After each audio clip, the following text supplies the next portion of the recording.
Three strikes and still beating. I am A.K. Thiagaraj. When I got home from the hospital, the first one to greet me was a golden retriever. Now let me set the record straight. This dog never greets me. She greets my wife, she greets the kids, the mailman, the neighbor's cat, pretty much everybody else, even burglars. Me, she usually just lifts one eyelid, sighs, and goes back to sleep. But this time, she came over, sniffed me twice, and then walked away. No bark, no tail wag, just two sniffs, like, yep, you smell worse than normal. You're probably not going to make it. I'm not getting attached. Maybe she sensed something. The world thought I was recovering, but the dog knew better. And to think, I was the one who insisted we get a golden retriever. When the family was debating dog breeds, I put my foot down. I said, we are getting a manly dog. No little puffball, no lap ornament, a real dog. So we got a golden retriever. Majestic, loyal, outdoorsy.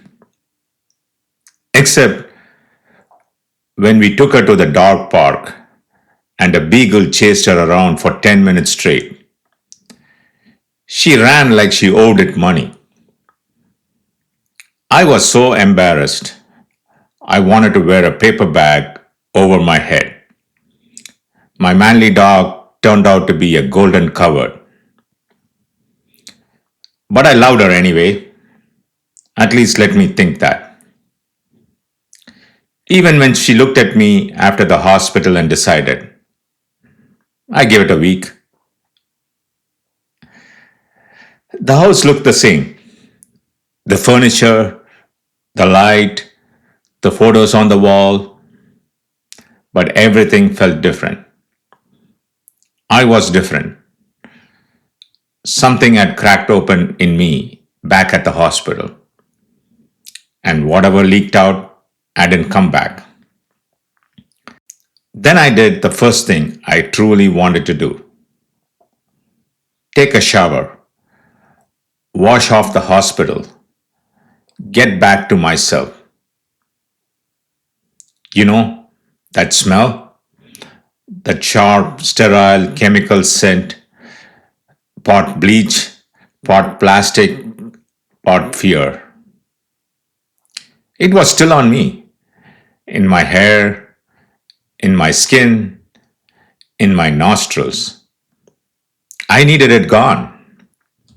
So I peeled off my clothes, slowly, still sore, and stepped into the shower.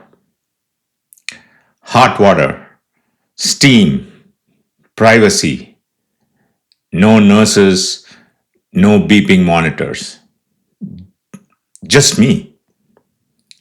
And that's when I noticed stickers everywhere.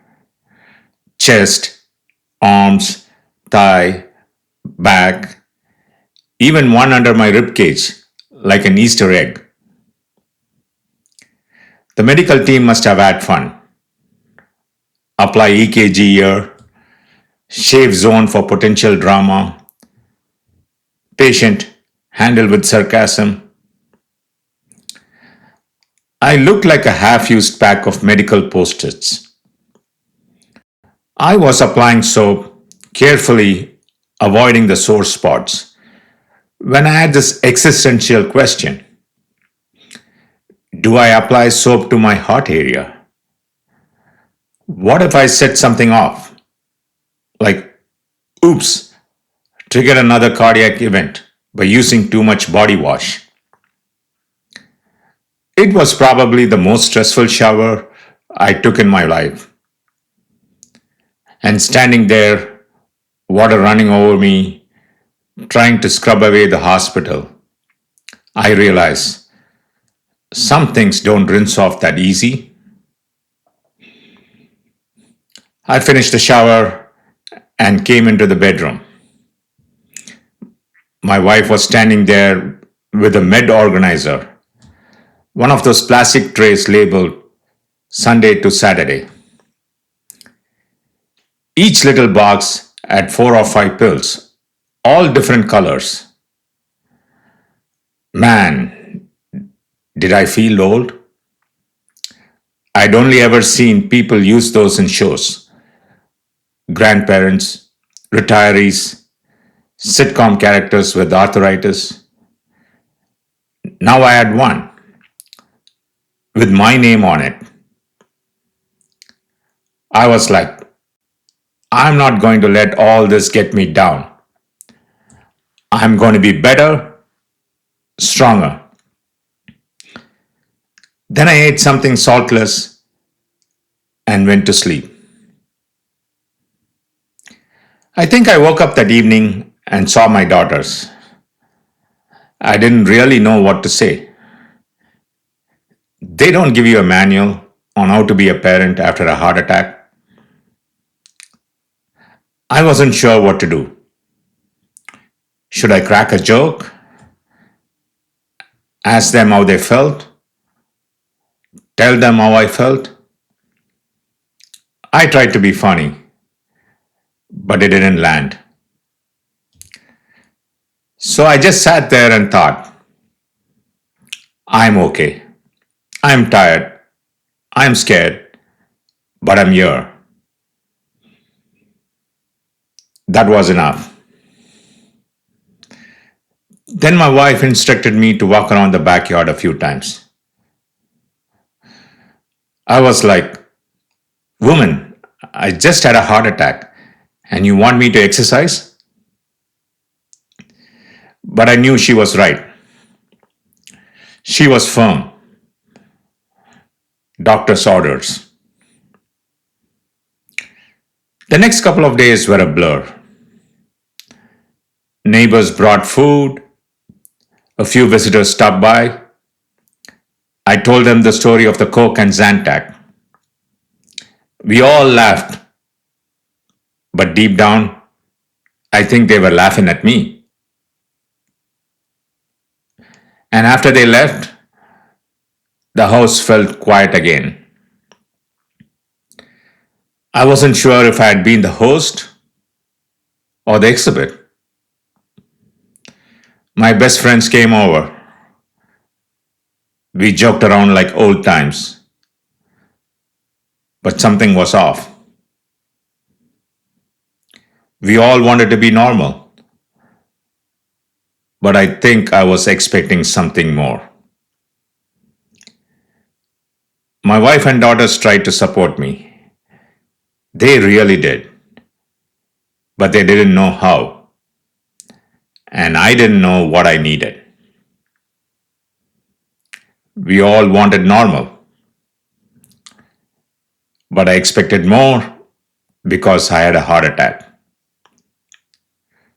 Unfortunately, my family had to take the brunt of that. First week was pins and needles. I had chest pain, or I thought I did. My wife called the ambulance. They took me to the ER, ran the tests. Thank God, not another heart attack. Still, is this how it's going to be now? One scare after another?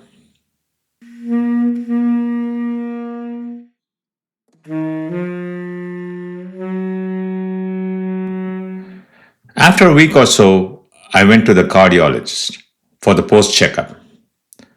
The whole family came along like it was a picnic.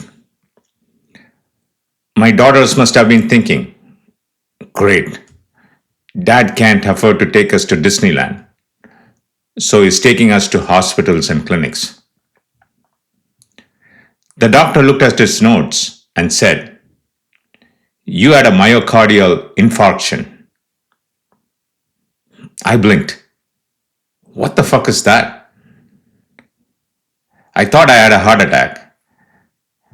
and now it sounded like I had something even more serious. I timidly asked him what it meant. He explained it was just the medical term for a heart attack. I would learn along the way that the medical profession has a committee somewhere whose job is to take ordinary, terrifying things and give them fancy, unpronounceable names. They never say surgery, it's always an intervention, not side effects, it's contraindications.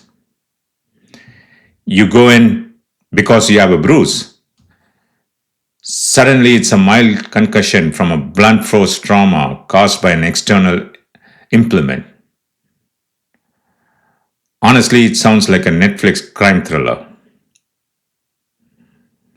Then my wife took the opportunity to unload on me to the doctor.